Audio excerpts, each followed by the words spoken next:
can I just come back to population? If we're about 400,000 a year babies now, we should be able to lift that to 1 million without a lot of effort. $60,000 a birth. Well, we're talking about $60,000 million. It's a lot of money for any government. But I think that's money well spent. So you can lift it to 1 million, right? So in 20 years, let's say we've got 30 million now. That's 50 million there. All right. You can afford to bring 250,000 migrants. I'm not keen on, migration. And remember, we're only 30 million people. You don't even bring in 300,000 a year in, you'll be swamped. Well, you can bring maybe 300. But I'd say, if I was setting it, I'd say 250,000. Yeah. And I would not bring anyone in.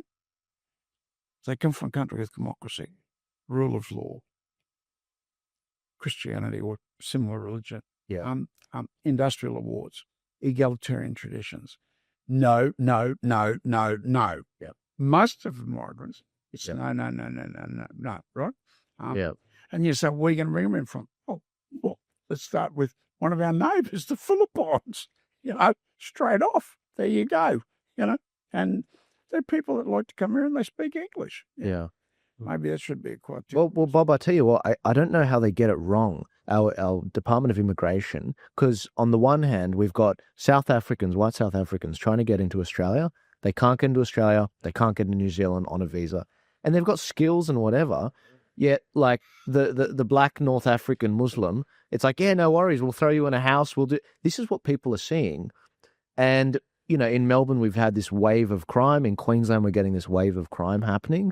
And it's like, are you going to set that right, government? Are you going to deport these people? Are you going to throw them in prison? Nah, give them bail. Let them out.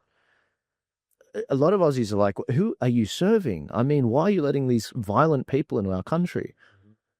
I could have it wrong. And, Olbo and I have always went in together, and I've always got on well with Olbo. And mind you, when the CFMEU rolled him about crewing of the shipping, he I don't know what I should say this on that, but he used the F word to me 13 times on the telephone. Is that right?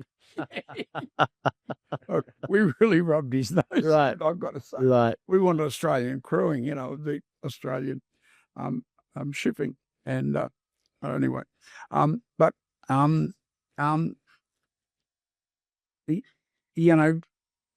let's say you bring in 300,000 a year and you've got 1 million births a year. I think that's easily achievable.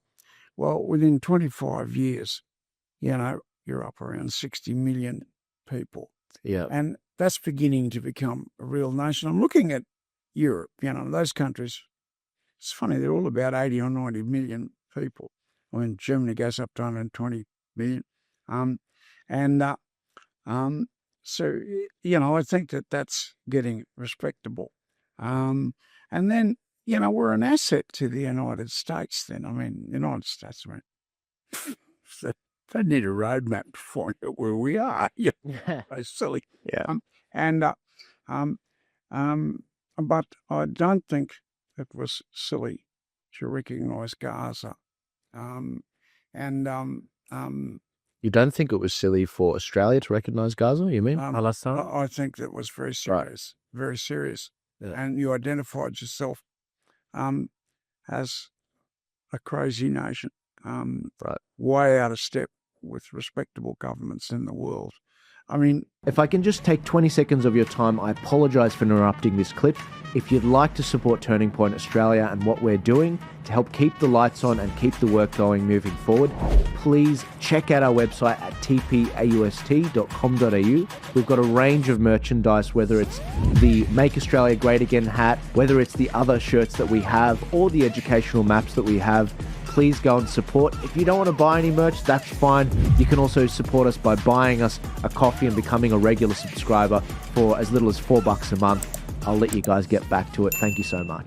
You either believe in democracy or you don't. You either believe in rule of law or you don't.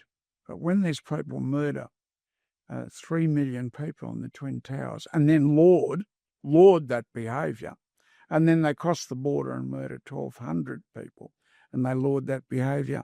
But I think the time I was most proud of our little political party was two of our blokes were pushing through pro-Gaza demonstrators at Queensland Parliament, and one of them, he couldn't resist the temptation, started tearing their socks down.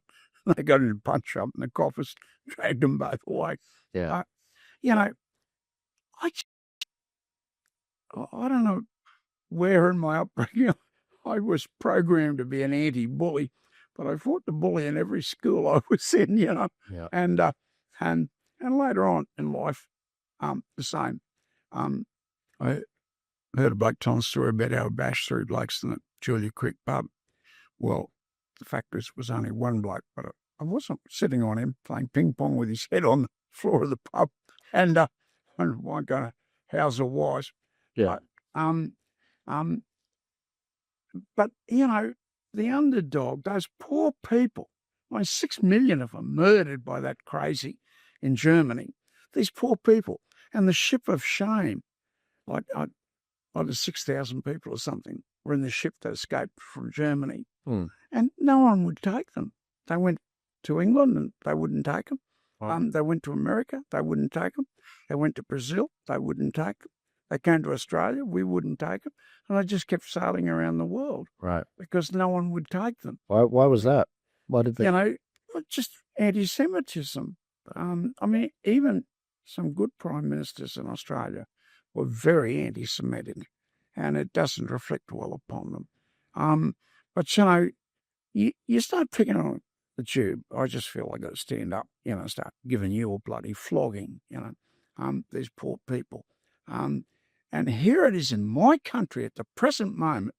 I saw a bunch of them, I don't know, 40 or 50 of them, with the Opera House, so they're identifiable, Australian landscape, screaming, "Gas the Jews." And the police took a bloke that yelled out against them. They took him and put him in a paddy wagon, not the mob, that were advocating murder. Those two nurses blithely saying, "Oh, yeah, if I was treating a Jewish patient, I'd kill him." Is there no punishment here for that? Yeah. And but we've lost the thread. We've definitely lost the thread. Cowardice. Yeah. You know, when that bloke went to Munich to meet with Hitler, he was a yellow-gutted coward. He was scared, right? If Churchill had been there, there would have been no Second World War.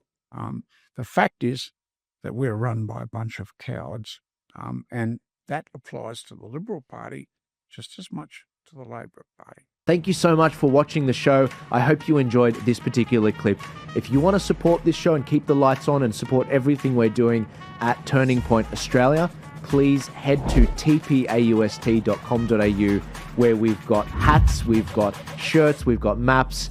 And if you don't want to buy any merch, that's perfectly fine. If you want to just buy maybe a cup of coffee a month, for as little as $4 a month, you can help us get a small, long black to actually support the show and actually keep things going. Thank you guys so much for your support. Please remember to like, share, comment, and subscribe. I'll see you later.